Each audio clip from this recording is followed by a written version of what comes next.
Lecture 14, Perfecting Holiness. Having therefore these promises, dearly beloved, let us cleanse ourselves from all filthiness of the flesh and spirit, perfecting holiness in the fear of God. Receive us, we have wronged no man, we have corrupted no man, we have defrauded no man.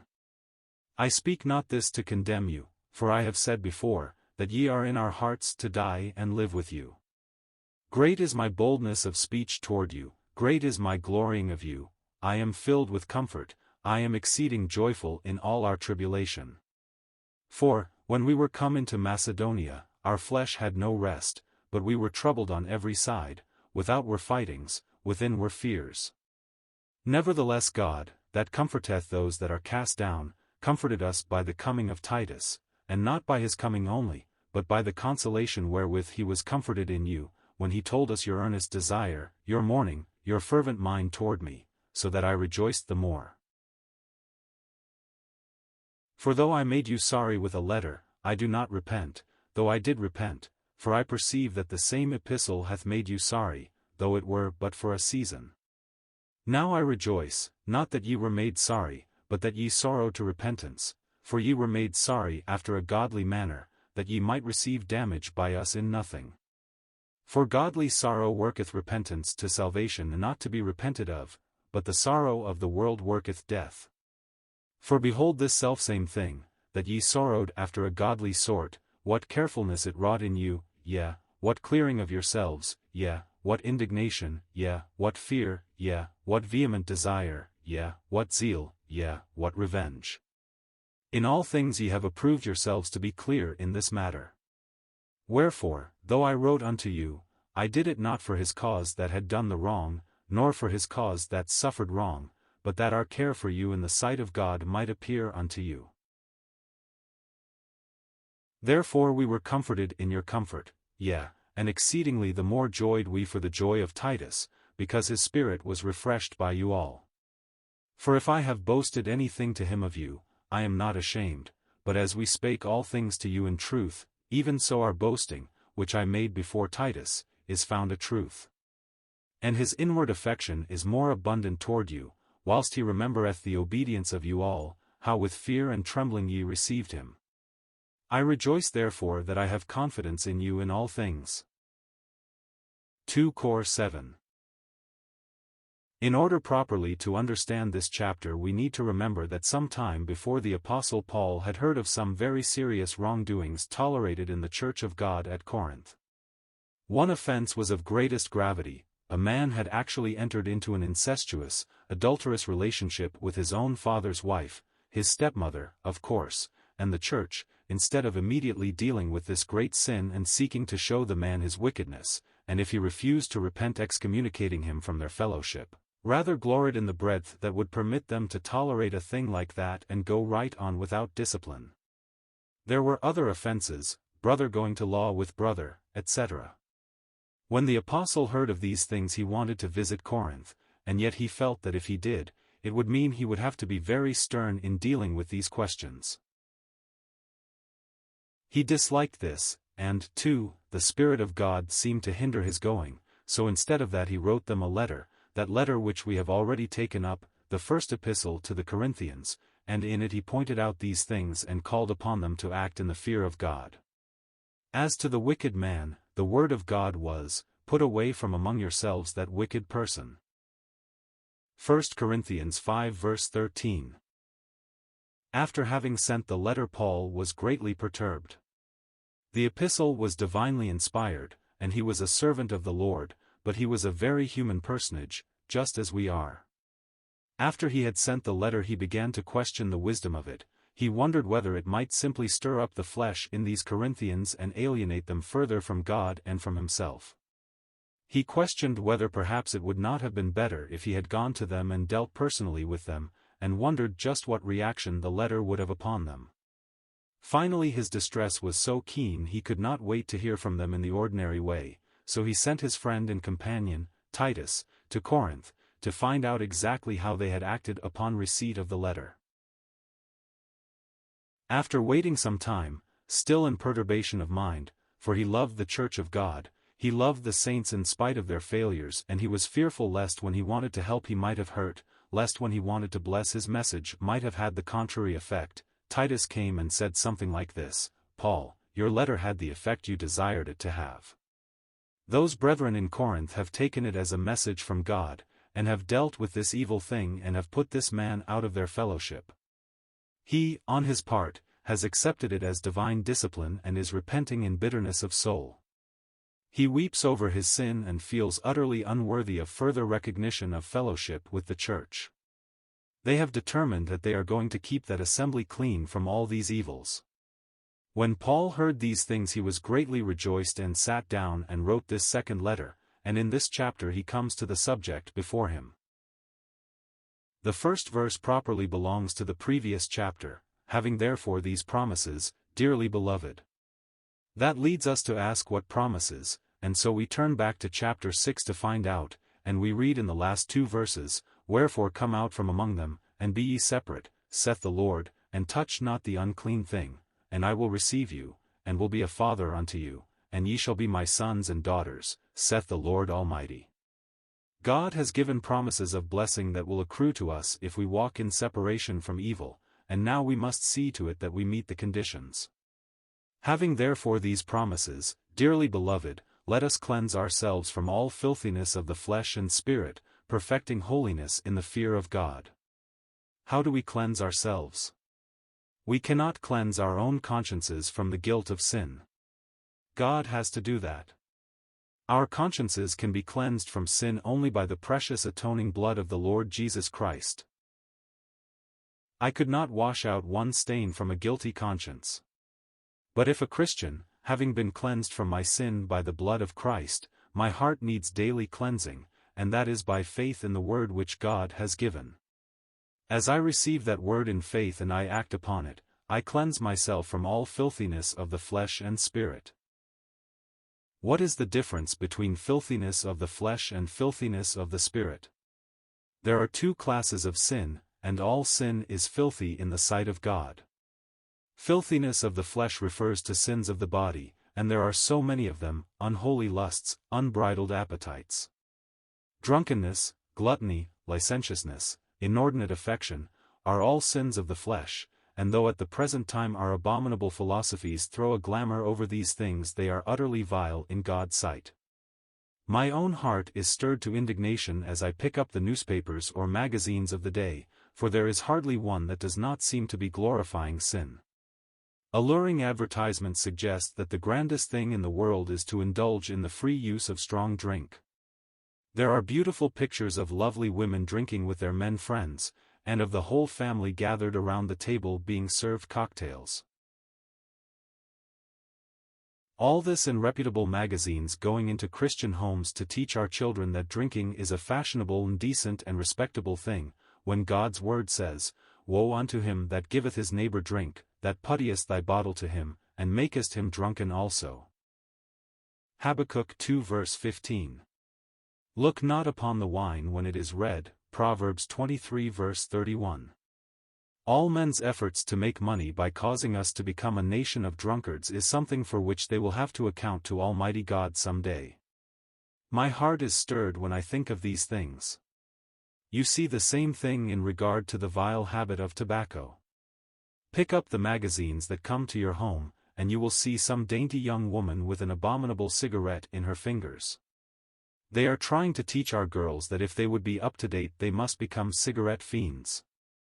I cannot understand Christian women tolerating things like that. There is not one good reason why Christian women, or men either, should poison their bodies with tobacco. And then again take our bookstands. They are filled with the vilest pornographic literature, glorifying fornication and adultery, as though man reaches the highest and noblest in life when he throws the reins upon every low appetite and lives to please himself in absolute indifference to purity and decency and goodness. Christians ought to be very careful to give everything like this a wide berth. Let us cleanse ourselves from all filthiness of the flesh, let us avoid everything that has to do with the filthiness of the flesh. What about filthiness of the spirit? Vanity, pride, conceit, haughtiness, and unbelief are just as evil as these other things in the sight of God. Take this dainty girl who stands in front of her mirror trying to make a work of art out of her face in order to attract the attention of the opposite sex. That vanity that is so characteristic of her is as truly filthy in the sight of God as the other sins I have been mentioning. Take that man who is so haughty and proud, and is seeking power and authority over his fellows, constantly looking for admiration on the part of men who like himself are going on to the grave. That haughtiness, that pride, is in God's sight absolutely filthy. Let us cleanse ourselves from all filthiness of the flesh and spirit, perfecting holiness in the fear of God. Mark this, none of us have yet attained to perfect holiness. We are commanded to follow peace with all men, and holiness, without which no man shall see the Lord. Hebrews 12 verse 14. But we follow that which is still before us. We have not attained to holiness, but we are to aim at perfecting holiness in the fear of God. As we submit ourselves to the Word and seek to judge those things that we see to be contrary to the mind of God, we will grow in grace and thus become holier men and women as the days go by. Beginning with verse 2 and going on to the end of the chapter, the Apostle sets before the Corinthians the exercises that he had in regard to them, and the joy that now fills his soul because they are indeed perfecting holiness in the fear of God. First, he mentions his claim to their obedience, for he had no right to be heard if in himself he was not seeking to live out what he taught them. But he says, "Receive us, we have wronged no man, we have corrupted no man, we have defrauded no man." Many a one who has taken the position of a servant of Christ, who is recognized as a minister of the gospel, has failed terribly because of lack of care right here. Paul can face the whole world and can say, "We have wronged no man, we have corrupted no man, we have defrauded no man." He did not teach that which would injure others, he did not by his behavior set a bad example to others, he had no part in turning the grace of God into lasciviousness, as some had done, or in defrauding another. He never had to do with money matters that were shady. He did not collect money for one purpose and use it for another. He did not pretend to be raising funds to do certain things with them and then allow them to be turned aside into some other channel.